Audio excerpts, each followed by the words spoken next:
골로새서 1장 1절부터 12절 말씀 저와 여러분들이 한 절씩 교독하겠습니다. 하나님의 뜻으로 말미암아 그리스도 예수의 사도된 바울과 형제 디모데는 골로새에 있는 성도들 곧 그리스도 안에서 신실한 형제들에게 편지하노니 우리 아버지 하나님으로부터 은혜와 평강이 너희에게 있을지어다. 우리가 너희를 위하여 기도할 때마다 하나님 곧 우리 주 예수 그리스도의 아버지께 감사하노라. 이는 그리스도 예수 안에 너희의 믿음과 모든 성도에 대한 사랑을 들었으며 너희를 위하여 하늘에 쌓아둔 소망으로 말미암음이니 곧 너희가 전에 복음 진리의 말씀을 들은 것이라. 이 복음이 이미 너희에게 이름에 너희가 듣고 참으로 하나님의 은혜를 깨달은 날부터 너희 중에서와 같이 또한 온 천하에서도 열매를 맺어 자라는도다. 이와 같이 우리와 함께 종된 사랑하는 에바브라에게 너희가 배웠나니 그는 너희를 위한 그리스도의 신실한 일꾼이요 성령 안에서 너희 사랑을 우리에게 알린 자니라. 이로써 우리도 듣던 날부터 너희를 위하여 기도하기를 그치지 아니하고 구하노니 너희로 하여금 모든 신령한 지혜와 총명에 하나님의 뜻을 아는 것으로 채우게 하시고 주께 합당하게 행하며 범사에 기쁘시게 하고 모든 선한 일에 열매를 맺게 하시며 하나님을 아는 것에 자라게 하시고 그의 영광의 힘을 따라 모든 능력으로 능하게 하시며 기쁨으로 모든 견딤과 오래 참음에 이르게 하시고 우리로 하여금 빛 가운데서 성도의 기업의 부분을 얻기에 합당하게 하신 아버지께 감사하게 하시기를 원하노라. 아멘. 말씀을 읽어보면 참 놀랍습니다. 바울은 항상 자기가 지금까지 만나온 사람들과 생각나는 사람으로 인해서 하나님께 감사를 드렸습니다. 더 놀라운 사실은 감옥에 갇혀 있는 죄수가 감옥 밖에 있는 사람에게 그것도 한 번도 만나본 적이 없는 성도들에게 편지를 보냈다는 겁니다. 더욱 놀라운 사실은 그 편지의 내용이 감옥 속에 있는 죄수에 비해서 단 한 번도 만나본 적이 없는 이들을 위해서 감사하며 기도한다는 것입니다. 불평이 없다는 것이 오히려 이상할 정도입니다. 본문의 이 사실은 우리에게 무엇을 말씀하고 있는 것일까요? 감사는 상황과 환경에서 나오는 것이 아니라는 것입니다. 그럼 어디에서 나올까요? 감사는 눈이 열려야 나옵니다. 어떤 눈일까요? 믿음의 눈이 열려야 나옵니다. 사랑하는 성도 여러분, 나는 감사하는 사람입니까? 불평하는 사람입니까? 나는 조건이 있어야 감사합니까? 늘 감사하는 사람입니까? 믿음의 눈이 열려서 늘 감사가 넘치는 복된 삶을 살아가시기를 소망합니다. 바울은 골로새 교인들을 향해서 이렇게 불렀습니다. 성도들, 신실한 형제들.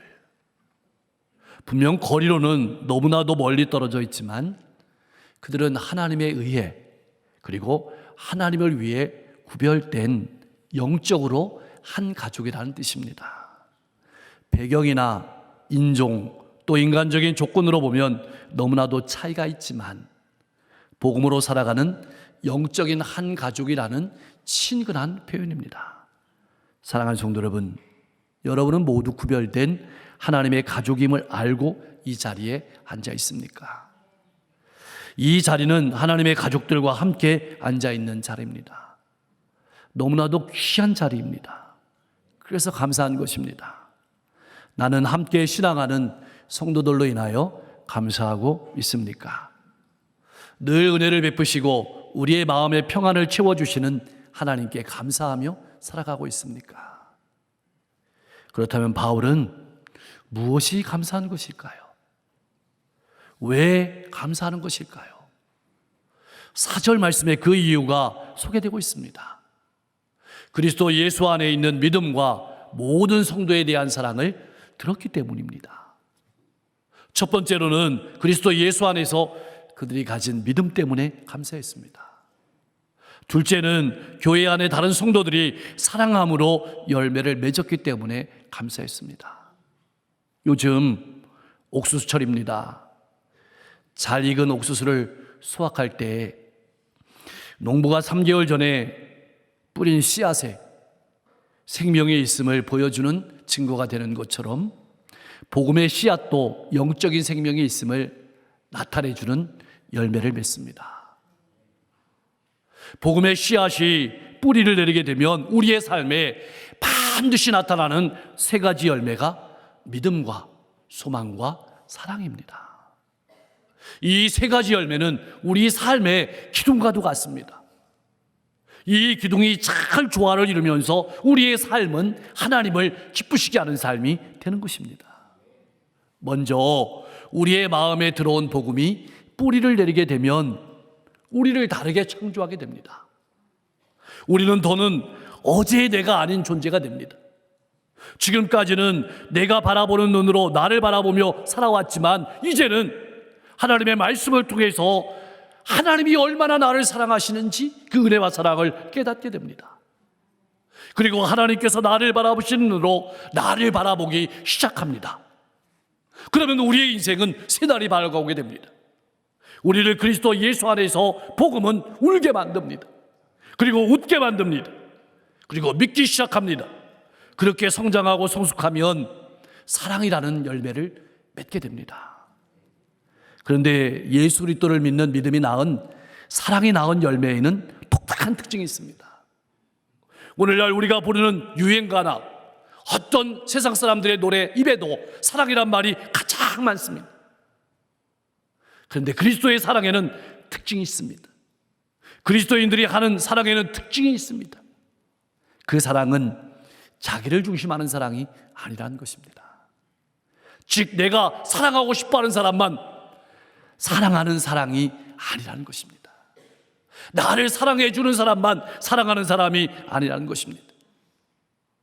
내게 사랑스러운 사람이나 나를 사랑해 주는 사람을 사랑하는 것은 쉬운 일일 것입니다.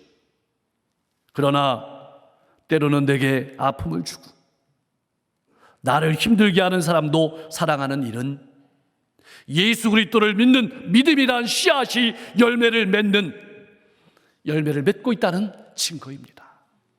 이것이 교회가 세상과 구별되는 특징이었고 우리를 부르신 이유였습니다. 나는 어떻습니까? 어제와 다른 삶을 살아가고 있습니까? 골로새 교회는 이러한 사랑의 열매를 나타내며 향기를 드러내고 있었습니다. 신분에 관계없이 계층에 관계없이 그리스도 예수 안에서 진실한 하나님의 사랑을 나누었습니다. 골로새 교회는 그렇게 서로를 사랑했습니다. 이제는 우리가 그렇게 서로를 사랑하며 살아가야 될 차례입니다. 이것이 감사의 이유였습니다. 나의 감사의 이유는 무엇입니까? 바울이 감사하게 된 세 번째 이유는 하늘에 쌓아둔 소망 때문이었습니다.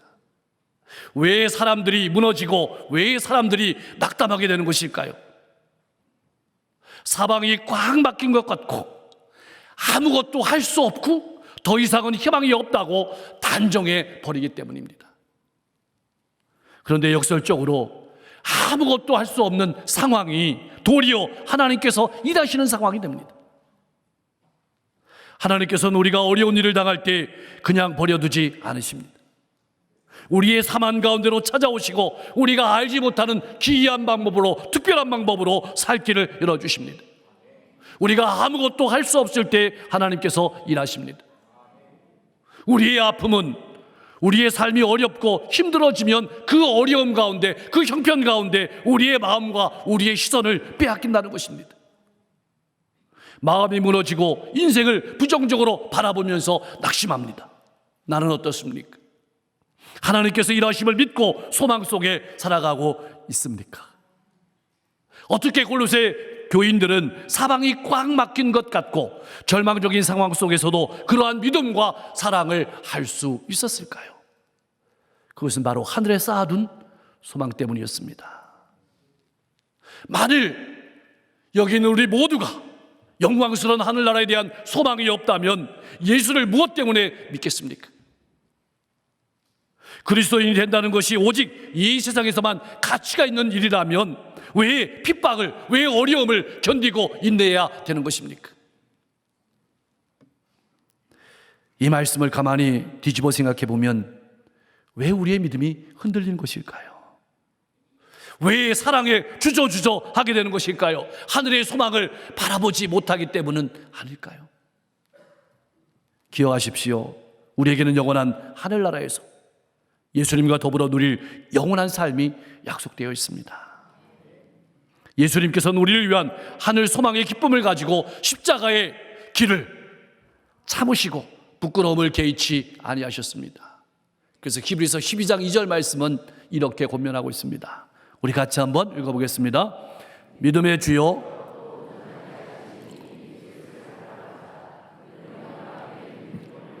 십자가를 참으사 부끄러움을 개의치 아니하시더니 하나님 보좌 우편에 앉으셨느니라. 아멘. 여러분, 이 소망이 우리의 믿음을 분명하게 하고 다른 사람을 더 깊이 있게 사랑하게 만드는 것입니다. 성도의 사랑은 주님을 향한 믿음에서 나옵니다. 성도의 사랑은 천국의 소망에서 나옵니다. 내 믿음과 사랑은 어디에서 나옵니까? 환경입니까? 천국의 소망입니까? 그렇다면 우리는 무엇을 통해서 천국의 소망을 갖게 되는 것일까요? 골로새 교인들이 가졌던 소망의 근거는 무엇일까요? 5절 말씀에 잘 나와 있습니다. 골로새 교인들은 복음 진리의 말씀을 듣고 완전히 삶이 바뀌었습니다. 이렇게 복음이 사람들에게 소망을 가르쳐주고 그들에게 믿음을 주고 사랑을 풍성하게 만들고 나아가서 하나님의 은혜를 깨닫게 한 것입니다. 그런데 이것은 골로새 교회만이 아닙니다. 복음이 전파되는 곳마다 열매를 맺었습니다. 오늘날도 마찬가지입니다. 복음이 전파되면 하늘 소망을 갖게 되고 믿음이 자라가게 되고 풍성한 사랑으로 열매 맺게 되는 것입니다. 그렇게 열매를 맺으면서 자라가는 것이 바로 신앙 생활입니다. 그러나 신앙과 곡식의 열매가 다른 것이 있습니다. 곡식은 다 자라야 열매를 맺지만 신앙은 열매를 맺으면서 자라가게 됩니다. 그러므로 에바브라가 골로새의 복음을 전한 것처럼 우리들도 복음을 전해야 합니다. 그래야 복음을 듣습니다. 복음을 들어야 믿음이 생깁니다. 복음을 들어야 소망이 생깁니다. 복음을 들어야 사랑이 풍성해지게 됩니다. 나아가 삶에 놀라운 분명한 변화가 생기는 것입니다. 그런데 여러분 기억하십시오. 복음은 그냥 받아들여진 것이 아닙니다. 그냥 전달된 것이 아닙니다. 누군가 복음을 들고 산을 넘었습니다. 누군가 복음을 들고 물을 건넜습니다. 산을 넘고 물을 견뎠다는 말은 인내했다는 뜻입니다. 어려움을 감당했다는 뜻입니다. 핍박을 감당했다는 뜻입니다. 바울은 에바브라에게 복음을 전했고 그 복음을 들은 에바브라는 골로새로 돌아와서 복음을 전했습니다. 바울은 이제 그 복음의 열매를 보면서 하나님께 감사하며 기뻐하고 있는 것입니다. 사랑하는 성도 여러분, 오늘날 복음과 예수 그리스도 안에 있는 소망을 알지 못하는 이들이 너무나도 많습니다. 우리는 이 복음이라는 씨앗을 받았습니다. 이제는 우리가 그 씨앗을 심어야 할 차례입니다. 6절 말씀에는 골로새 교회와 우리를 향한 바울의 소원과 하나님의 뜻이 담겨 있습니다. 우리 모두 하나님의 뜻을 이루는 복된 통로로 값지게 쓰임받기를 주님의 이름으로 간절히 축원합니다. 근데 더 놀라운 사실은 바울이 감사할 뿐만 아니라 그들을 위해서 중보기도 하고 있다는 것입니다. 무엇을 위해 기도했을까요? 첫째는 신앙이 계속해서 자라기를 기도했습니다. 우리는 대부분 힘들 때, 힘든 내용을 위해서 기도할 때가 많습니다. 힘든 성도를 위해서 기도할 때가 많습니다. 당연히 좋은 기도고 해야 되는 기도입니다. 그러나 바울은 신앙생활을 잘하고 있는 성도들을 위해서 기도했습니다. 왜냐하면 이단들과 세상의 공격을 이겨내야 하기 때문입니다. 인내하며 견디며 승리하며 열매를 맺어야 하기 때문입니다. 우리의 기도는 보통 현재의 환경이나 개인적인 어려움으로부터 즉각적으로 구해달라는 내용이 대부분을 차지합니다. 이런 기도도 응당해야 되는 기도이지만 우리는 영적인 성장과 성숙을 위해서 끊임없이 깨어서 기도해야 합니다. 나는 이런 기도를 드리고 있습니까? 바울은 골로새 교인들이 하나님의 뜻을 알게 되고 그 뜻을 따라 살아가기를 원했습니다. 하나님께서는 말씀 가운데 하나님의 뜻을 분명하게 보여주셨습니다. 그래서 9절 말씀에 채우게 하시고 라는 말은 하나님의 말씀이 우리를 다스린다는 뜻입니다. 이렇게 하나님의 뜻을 알고 그 뜻을 따라 살아가는 힘은 신령한 지혜와 총명으로부터 나옵니다. 여러분, 지식도 많이 채워야 되지만 지혜를 채워야 합니다. 지혜는 깨달아 아는 것을 말합니다. 총명은 깨달아 아는 그것을 삶으로 적용하는 것을 말합니다. 그러므로 하나님의 뜻을 따라 살아간다는 것은 말씀을 깨달을 뿐만 아니라 깨달은 말씀을 삶으로 옮기는 것을 말합니다. 그래서 건강한 신앙으로 자라가게 되는 것입니다. 이것을 위해서 기도해 주십시오. 오늘 영적으로 혼탁하고 어려운 이 시대를 살아가는 우리 신앙인들이 반드시 잊지 말고 드려야 될 기도가 바로 이 기도입니다. 두 번째로는 주님 앞에서 합당하게 행하고 범사에 하나님을 기쁘시게 하는 삶이 되게 해달라고 기도했습니다. 어떻게 하면 주님을 기쁘시게 할까? 이것이 바울의 늘 고민이었고 기도의 제목이었습니다. 여러분의 기도의 제목은 무엇입니까? 그럼 어떻게 하면 하나님을 기쁘시게 할 수 있을까요? 우선 선한 일의 열매를 맺음으로 하나님을 기쁘시게 합니다. 골로새 교인들은 삶 속의 열매를 맺었습니다. 무엇이 열매일까요? 믿음이 자라가고 소망이 분명하고 사랑이 풍성해지고 더 많은 영혼들을 사랑하고 천국에 대한 분명한 소망을 가지고 풍성한 삶을 살아가는 것이 열매였습니다. 여러분, 이제는 우리가 그렇게 기도해야 될 차례입니다. 내 삶을 변화시켜 주옵소서. 하나님을 더 깊이 알아가게 하시고 하나님의 뜻이 무엇인지 분별할 수 있는 지혜를 주시고 하나님의 뜻을 따라 살아낼 수 있는 힘을 주시옵소서. 더 나아가 하나님의 능력으로 오래 참고 견디고 기쁨으로 나아가게 하옵소서. 그래서 하나님을 기쁘시게 하는 성도가 되게 하옵소서. 기도하며 살아가시길 바랍니다. 견딘다는 것은 환난 중에서도 어려움 중에서도 소망을 가지고 인내하며 신앙의 길을 걸어간다는 뜻입니다. 오래 참는다는 것은 때로 부당한 대우를 받아도 오해를 받아도 끝까지 은혜를 베풀며 원수를 갚지 않음을 의미합니다. 이 견디고 인내함을 통해서 하나님께 소망이 있음을 보여주는 것입니다. 이것은 내 힘으로 되는 것이 아니기에 우리는 기도하는 것입니다. 속사람이 강건해져서 어떤 상황도 견디고 이길 수 있는 힘을 주시옵소서. 기도하며 살아가시길 바랍니다. 사랑하는 성도 여러분, 그리스도인이 된다는 것은 어떤 의미일까요? 마음을 고쳐먹고 올바른 일을 행하기로 결심하는 것일까요? 그 정도가 아닙니다. 하나님과 이제 완전히 새로운 관계를 시작하는 것을 말합니다. 내 인생의 목적과 방향 그리고 인생을 바라보는 태도와 행동이 변하는 것을 의미합니다. 지금까지 내 인생은 나를 위해 살아왔습니다. 내가 목적이었습니다. 내가 방향이었습니다. 그러나 이제부터는 하나님이 목적입니다. 하나님이 방향입니다.